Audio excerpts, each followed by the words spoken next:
friends, and welcome back to this self-love masterclass. For those of you that are new to my channel, my name is Renee Mullings-Lewis and I'm a self-love coach as well as a Reiki master, and every single week we come back to this channel to talk about all things self-love and spirituality.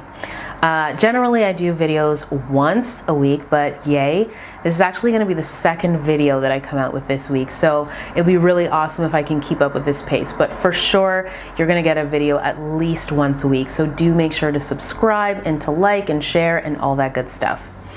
Now, this is what we're going to do in this class. We're going to do something a little different.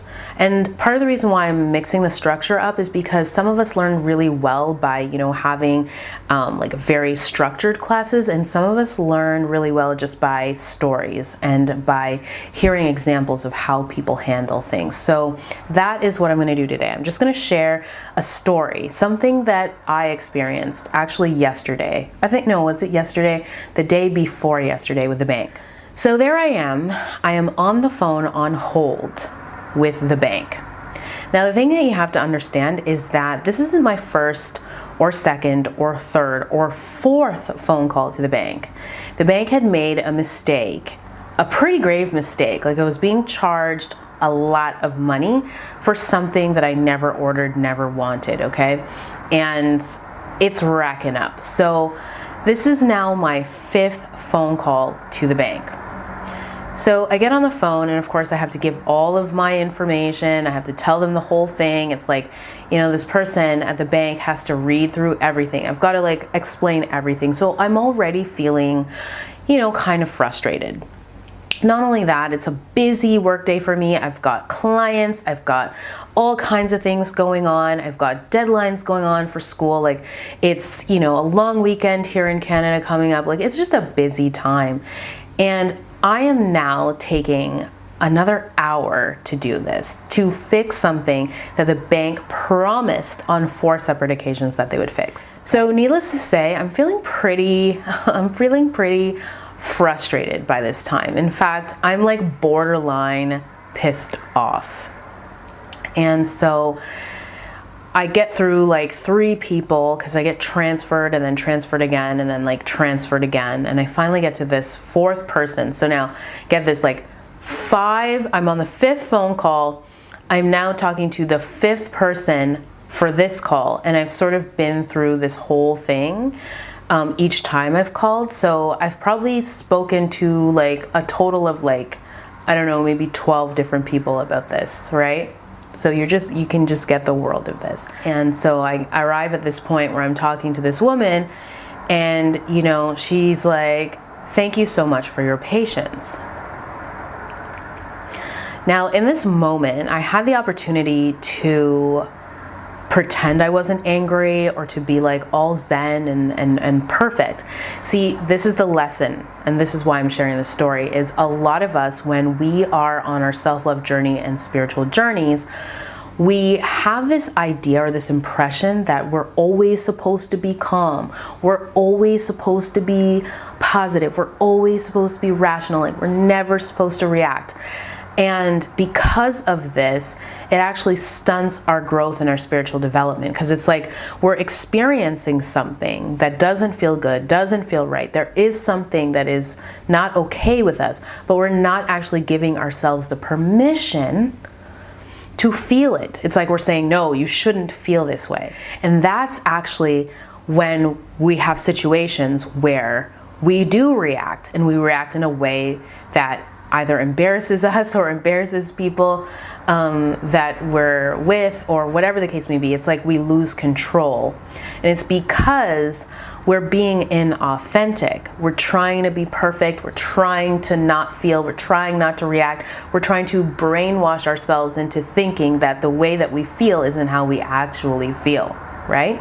So knowing this, I had an opportunity here to either step into being authentic and finding a self-loving, intentional, conscious way to relay what I was actually experiencing, or to do the whole repress thing, to try to be perfect and all super zen, like I don't feel anything at all. So I chose to be authentic, right? That is actually the practice for those of us that are really, really trying to master self-love and really going deep into our spiritual practice. And here's what I said to her. I said, I know, let me just turn this off. Sorry about that. Sorry about the volume on that. So what I said to her was, I recognize that, you're just joining in on this situation and this conversation, but I want to let you know that you thanked me for my patience, but I actually don't have any more patience. And this was the tone I was using. I said, I don't have any more. I am at a place where, and I explained to her how many people I had spoken with and how many people promised to fix this and how much time, this has taken me and, what the impact of it is and how it's taking me away from being with clients and doing things that are really important for them because I'm having to deal with this. And I explained all of that.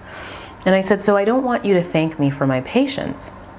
I said, what would actually be something that would make me feel better is if someone would pay me for the time that I spent trying to fix your mistake. Now she paused. She was totally like, whoa, like what do I say about this? And also I could tell that she wasn't even used to people like speaking to her like this, because normally what she gets is like people who are like just totally not being honest about how they're feeling, or people who are being so honest, but they're like losing it, right? They're super angry, possibly rude, or, just really difficult to be with. I was angry and compassionate at the same time. I was angry and frustrated and unwilling to give them any more, and yet also respectful of her as a human being. And it was awesome, okay? So obviously she couldn't pay me for my time, but she did compensate me in other ways. And what I also felt was this shift in her. Like I could tell that she really got it. Like she really understood the impact that it had on me. And I could tell that this person was really going to make the difference. So the whole reason I share this is because I want you to know that you can take the pressure off of yourself as someone who is in the self-love game and someone who is in spiritual practice. You don't have to be perfect. You don't have to pretend that you don't feel the way that you feel. You don't have to suppress yourself to protect other people and their feelings. You can be totally honest with how you're feeling, even if the emotion is quote unquote negative. It's not about the emotion. It is about how you channel and direct the emotion. And really the practice is not for us to stop feeling or to change the way that we feel, but for us to arrive at a place where we are so comfortable with all the different ways that we interpret and feel the world that it doesn't control us in a way that we are not okay with, but we actually get to use it. So I got to use my anger. I got to express myself. I got to honor myself in that conversation without having to shift or change the way that I was feeling. And that was what was honest for me. Think about the number of times in your life you have tried to pretend you don't feel what you feel. Or think about how many times you hear spiritual teachers talk about like, oh, like it's not a big deal, or you shouldn't feel the way that you feel, or to just let it go. You can't let it go if you don't honor yourself, if you don't actually look into what you're experiencing and what you're feeling. The way to let something go is to be in the full presence of it and to actually be at a place of acceptance and witnessing. So tell me, what did you learn from this video? What are you now going to practice or try? If you've really enjoyed this video, please don't forget to give it a thumbs up and to share it with other people in your life. These videos that I create are videos that you can also use when you're doing your own group work with women, if you're a coach yourself, You can use these videos as, you know, sort of like, I guess, video and training materials that you can use. Like, use them however you want to use them, right? These videos are really for you. Anyway, that is it for me. I am now going to get back into the rest of my day. But just remember, y'all, just remember that until we see each other in the next video, we are in this together.